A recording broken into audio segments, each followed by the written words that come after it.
Shalom from Israel, Maria Ben Abraham. This week we're going to reflect on Psalm 50 from King David in our second part of commentaries after a recess of a year and a half. So we continue this set of Psalms are very profound, full of inner meanings, multi-dimensional meanings, so we have to really try to integrate all the possible meanings that we can find in the messages. So we start with verse 1, the mighty one God, the eternal, speaks and calls the earth from sunrise to sunset. He's approaching God. King David is approaching God as the creator of all. It's like, hey, what we see every morning, this is God's work. In other words, don't forget, this is the reference that he's telling us. Like, pay attention that what we have belongs to him. We are his creation, and we depend on him. Even if we create that, we depend on ourselves. Verse 2, out of Zion, the perfection of beauty God shines for. Now, what is Zion?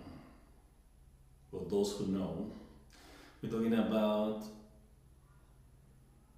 the Temple of Jerusalem, the place where the Temple of Jerusalem stands. That's Zion. It's a very important place because it represents that this is out of Zion. Is from that place, the perfection of beauty. In this case, we're talking about the wholesomeness of existence. In other words, the wholesomeness, the perfection of beauty is talking about something that is complete. Something that is complete, that lacks nothing and needs nothing.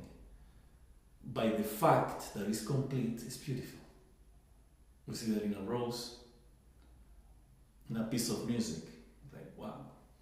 We see that it's like a circle, boom, ends. It's perfect. But there is nothing that we cannot judge. It's complete. And the fact, we either like it or not, the fact of the matter is that it's complete. Either we like it or not, we consider it ugly or not beautiful. That's another thing. But it's complete. The composer didn't add or subtract in his piece. This is exactly what he wanted to do. Okay. So, now, you say, that's the place from where God shines forth. How do we know that? We need to have the capacity to know what is the meaning of shine. In other words, those are symbols. You have the tendency to see an old man sitting in a throne in the temple, and then it's shining. In Judaism, that's not applicable. Those are symbols that represent qualities, traits.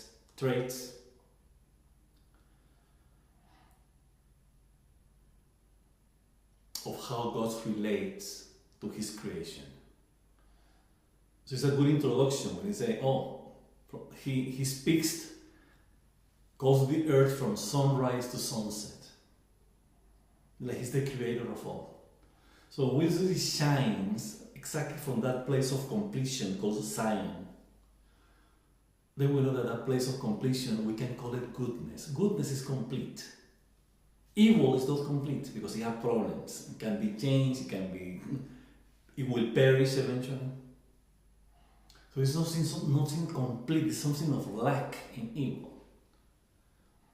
But in goodness, it's a whole. It's goodness, period. You don't say goodness or partial goodness. Is it good or not? And this is what shines. Shine is like he's telling you what it is.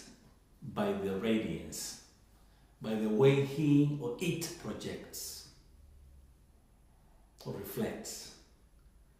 Then we understand this, that, oh, that's a fact as the result, an action that is the result of goodness. That's the radiance, that's the light. You have to understand this in this way, otherwise it becomes something abstract. So we have to get what is the meaning of it. When you say God's face, exactly the goodness. We were quoting several times, many times in these commentaries on the book of Psalms, that King David also refers to God as good. Let's thank God because He's good. God is good, His goodness covers the earth, the glory covers goodness. And then the radiance, again, we have to repeat this, the radiance, the shining of this goodness is the result of it. The goodness that we can see and that we want to have, that we want to be and we want to manifest. So verse 3, our God comes and does not keep silent.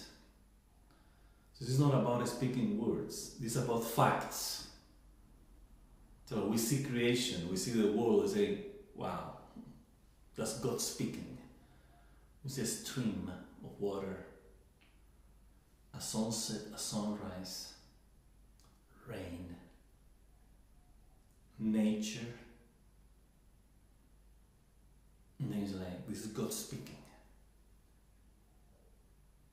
This is the goodness being manifest, we see it. So, a fire devours before him. It is very stormy around him.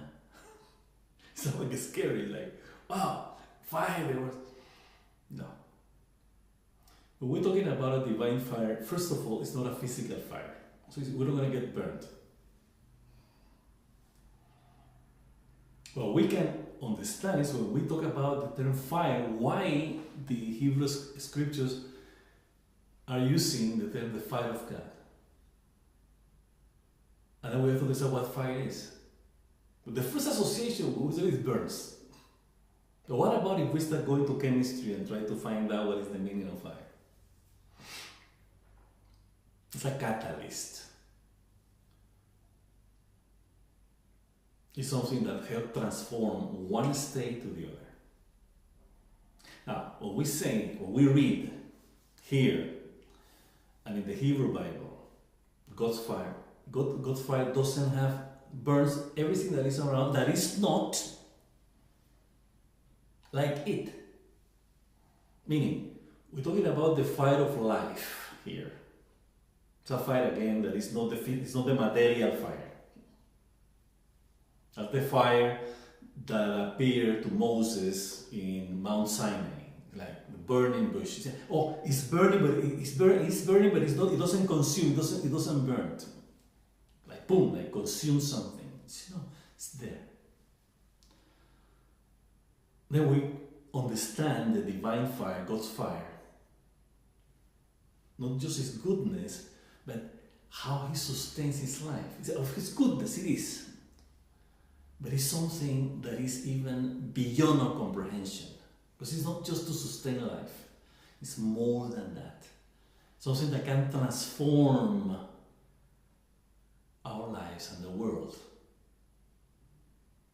So it's like, it's nothing opposite to His qualities. I mean, the qualities of goodness, just to try to understand it, are not with it. That's what we have said many times in this blog, in this channel, in these videos and in our blogs, that love's ways and goodness does not coexist with anything different than the qualities. And it makes sense. Really like goodness condoning evil? It can coexist with evil. How? No. can transform evil. Even destroy it, but destroy it in a way that is transforming it. It doesn't necessarily have to be destroyed. It could be transformed. It's like darkness. Darkness exists because there is no light in it. That's it. The moment we bring the light, it stops being darkness. That's it any longer. So they don't have to understand God's fire like this. There is something that is verse, whatever is not similar to his ways, its ways and attributes. And again, this is not about a burning or destroying, it's transform, and it's like, be good, as good is. Okay, this is the burning fire, this is the devouring fire that goes before him. Okay, and it's very stormy. A storm is like a state of agitation. And then we are in a state of agitation when there's something that needs to be changed. Oh, we say, after the storms comes the calm. Calmness comes after the storm. It's exactly the point. To let all this agitation for what is disappointing, will you be calm afterwards? So the idea is it's a learning process. Nobody wants to be agitated, like, not to mention confusion and all these traps of negative traits and trends in consciousness that agitates us, by the way. Could be the stress, the tension. And in this case, it's for the purpose of going out of it. It's like, we passed the storm, now everything is fine. It's a transforming, we have to understand this verse as a transforming message being in front of God. 4, verse 4. He calls to the heavens above, to the earth, that he may judge his people. Again, judging is not about a judge sitting.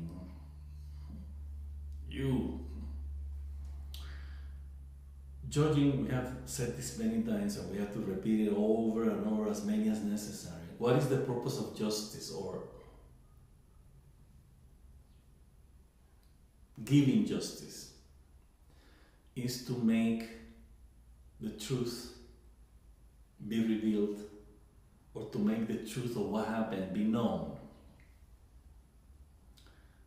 So when we see a case, we have to bring the evidence in order to establish what's the truth about what happened, why the crime was committed, in what circumstances.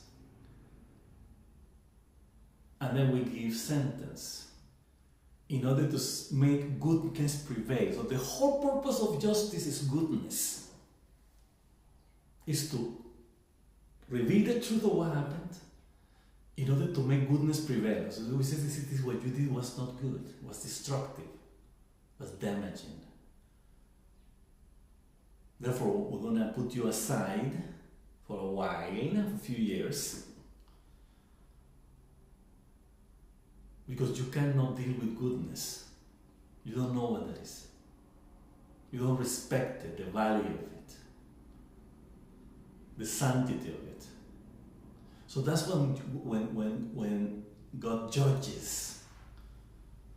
So it's not a judgment like, okay, yes, it is in terms of we need to learn from our negative actions. We need to be judged in order to establish what is the truth behind of our actions. What is the motivation behind them? And then we make goodness prevail. That's the whole point, by the way. That's the whole point. Okay. 5. Gather my righteous together with me, those who have made a covenant with me by offerings. Okay, sacrifice here. Remember, this is a quotation by God. Quotation made by King David, quoting God. So in other words, he's saying, when he say, bring me the righteous to me together, those who has made a covenant with me by sacrifice, meaning by doing what is right, what is sacred. We have said that the word sacrifice in Latin means to do the sacred, what is sacred. In this case, the sacred is goodness, by the way. What is good, what is right. So he's saying, bring me all the righteous. He's talking about people, at the same time he's talking about positive traits and trends in consciousness. Compassion, grace, loving kindness, cooperation, solidarity, caring. Those are the righteous ones that God wants to have together in order to make them the reference, goodness as the justice, as the purpose that needs to be prevailed in human consciousness and by extension in the material world among the nations. Verse 6, the heavens shall declare his righteousness, for God himself is judge. Again, we're talking about the righteousness again. Try to understand righteousness in terms of the goodness that encompasses truth, righteousness, okay, and the effect of it, which is truth and righteousness. So what we say that love is its cause and its effect. Same thing with goodness. We do goodness instead of harvesting goodness, seeing goodness in what we do as a result of goodness. In other words, if we believe that we're something good, we do something good, and the end result is negative, it wasn't good. And we know that.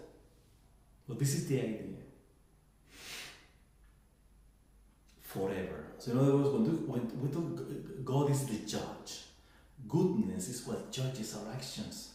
When we made, as we mentioned in the previous commentary, when we do something wrong, we're accountable to goodness. We have to go to goodness and say, goodness, what I have done?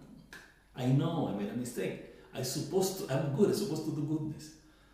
So we're accountable to goodness. So in this case, we're accountable to the judge. The judge is goodness.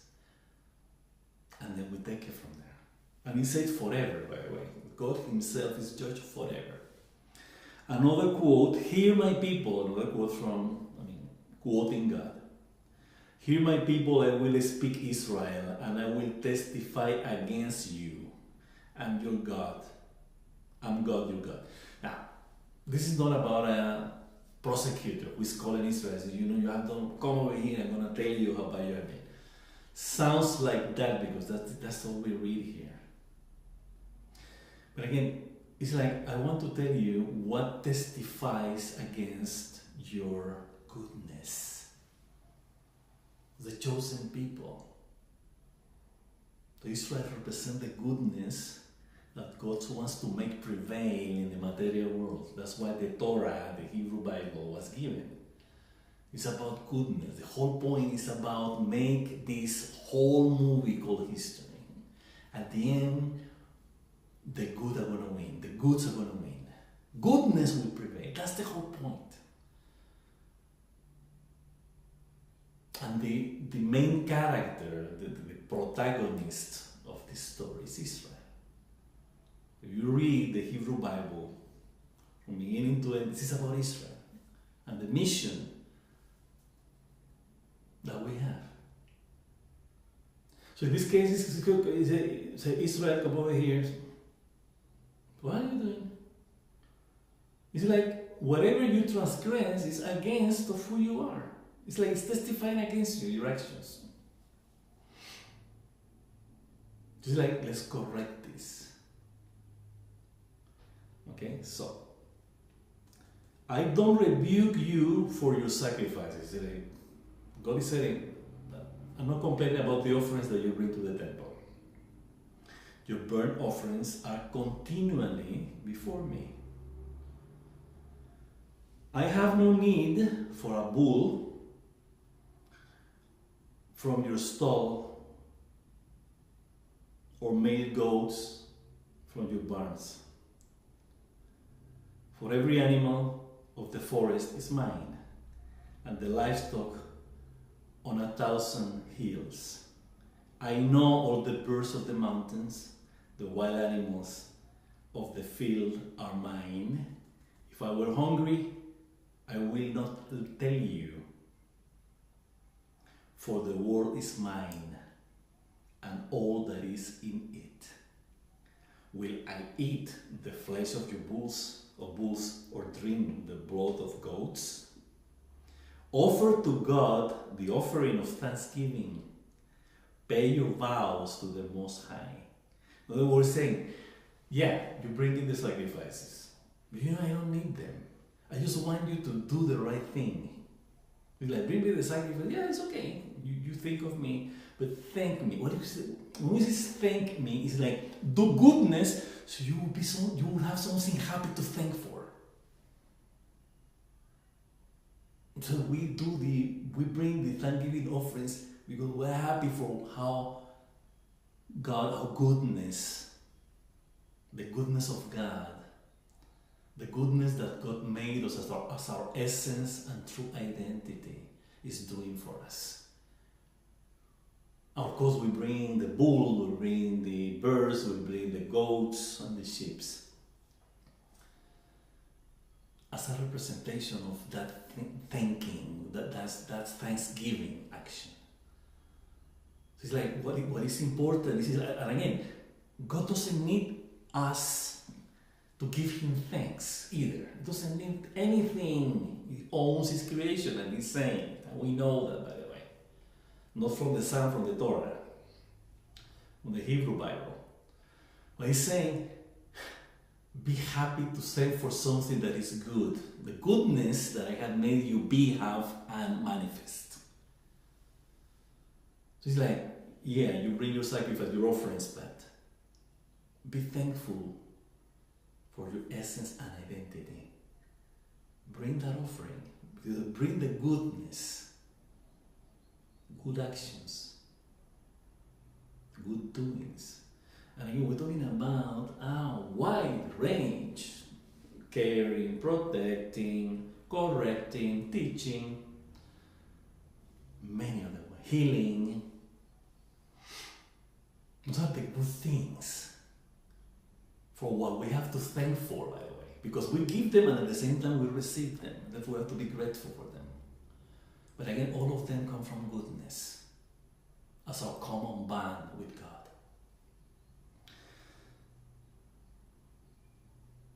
Let's continue. Call me in your day of trouble, affliction. I will deliver you, will redeem you, and you will honor me. And again, we have to take this in a very concrete way. How do we get out of our confusion and affliction? Our negative situation. Affliction is a negative state of consciousness.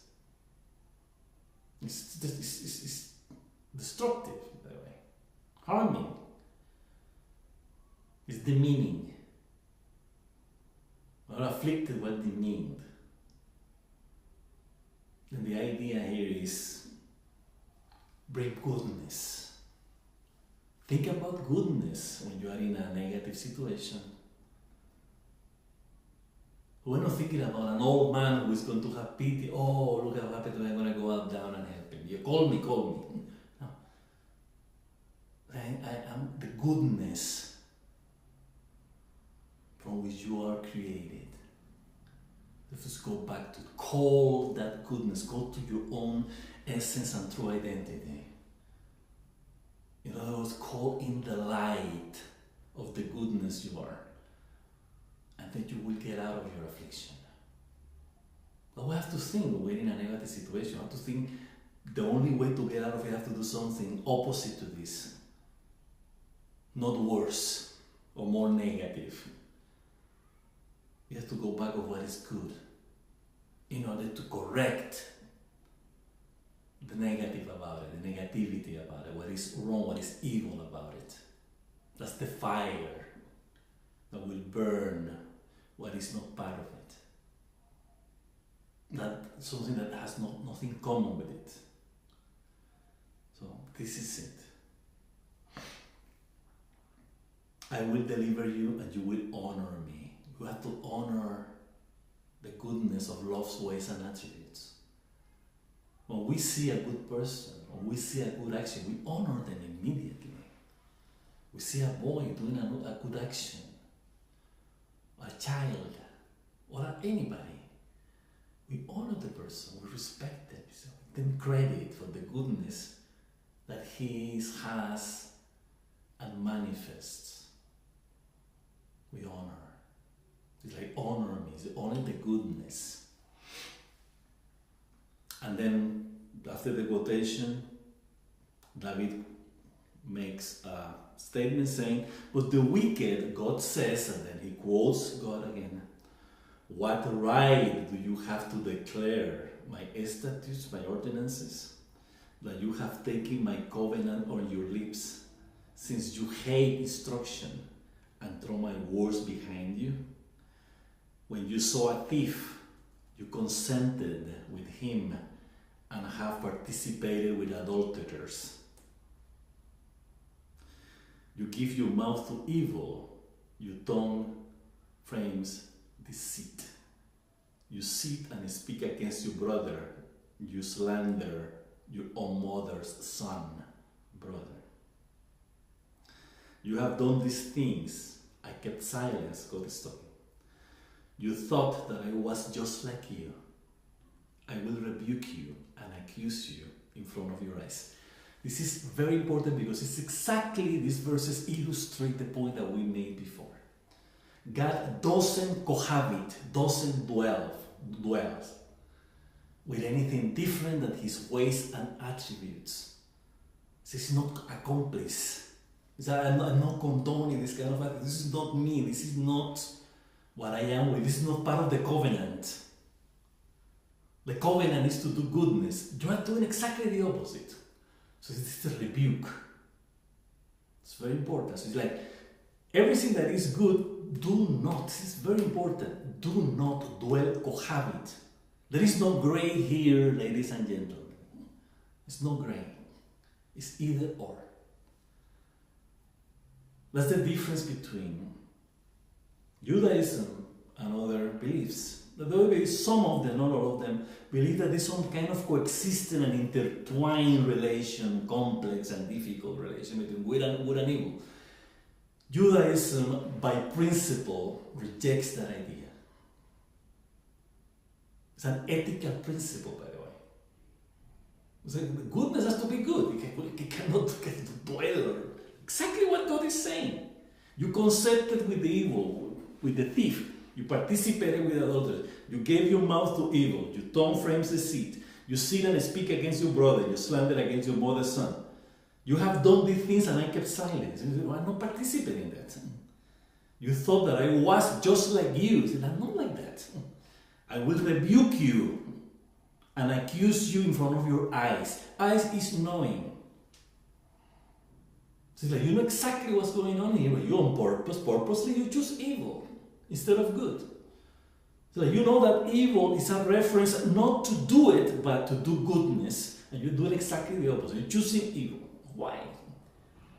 So I will expose you. And that's exactly what God does. In other words, we're accountable to goodness and good manners and good principles.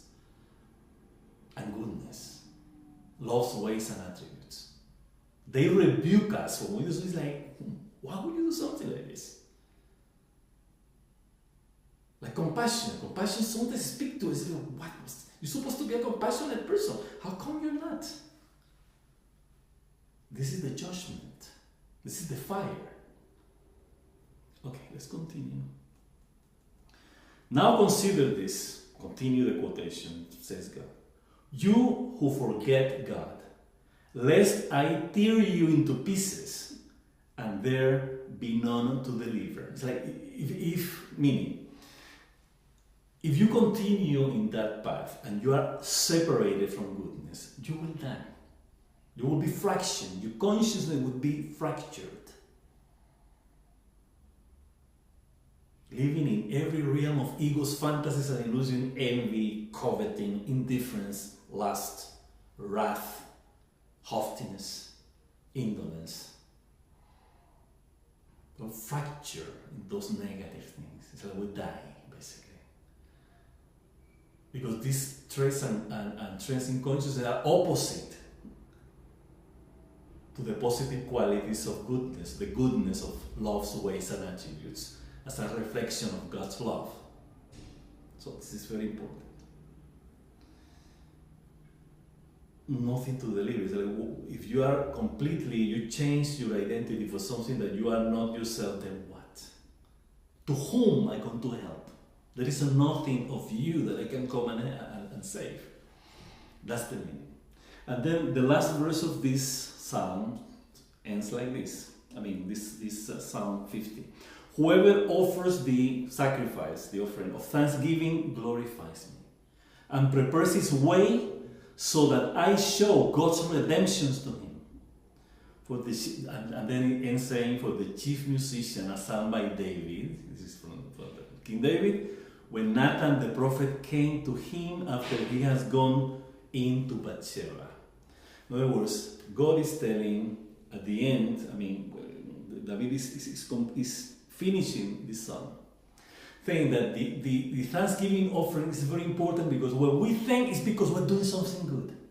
That's the offering of thanksgiving. It's like, I thank you because I'm good. I thank you because this is my essence, my true identity. This is what I am, what I have, and what I have to manifest.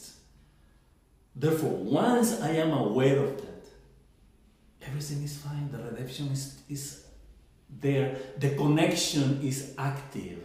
Those are the offerings, by the way. It's the connection, this fire that transforms this symbolic animal in order to connect the goodness in the material world with the goodness in the higher realms as the common link, the common band between us and God. It's a beautiful, beautiful song, and very deep. So we hope that we have shared all these messages that are beyond, as you may have realized, that are beyond the literal meaning. We wish you endless expansion of God's knowledge and love this week and all the weeks of your life, for goodness, for life, and for peace.